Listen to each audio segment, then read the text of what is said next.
मिसळ बनवण्यासाठी लागणारे साहित्य: मोड आलेली मटकी, वाटण करून घेतले, कांदा खोबरं, हे कांदा कापून ठेवला मी थोडासा, एक काय छोटा कांदा, आणि हे मी गरम पाणी केलेलं आहे त्यामध्ये टाकण्यासाठी. आता मी 4 चमचे तेल टाकते, थोडासा हिंग, जिरी मोहरी छान तडतडली. आता कढीपत्ता, बारीक चिरलेला कांदा ते मी परतून घेते अगोदर.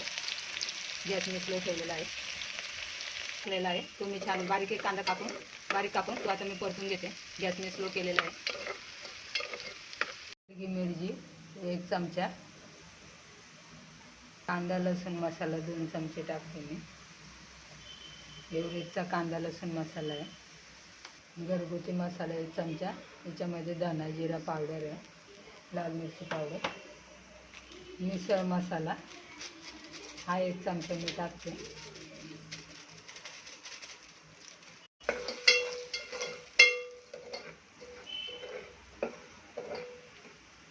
हे सर्व केलेलं वाटण मी याच्यामध्ये टाकत आहे, ते परतून घेते.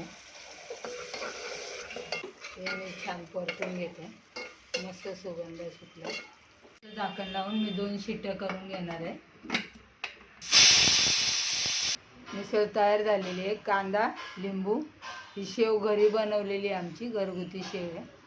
याप्रमाणे ताट सजवलेलं आहे. मिसळ माझी तयार झाली आहे. तुम्हाला कशी वाटली मला कमेंट करून कळवा. लाईक करा, शेअर करा, सबस्क्राईब करा, बेल आयकॉनवर क्लिक करा. व तुम्ही कोणत्या शहरातून पाहता हेही मला कळवा, कमेंट करून कळवा. धन्यवाद.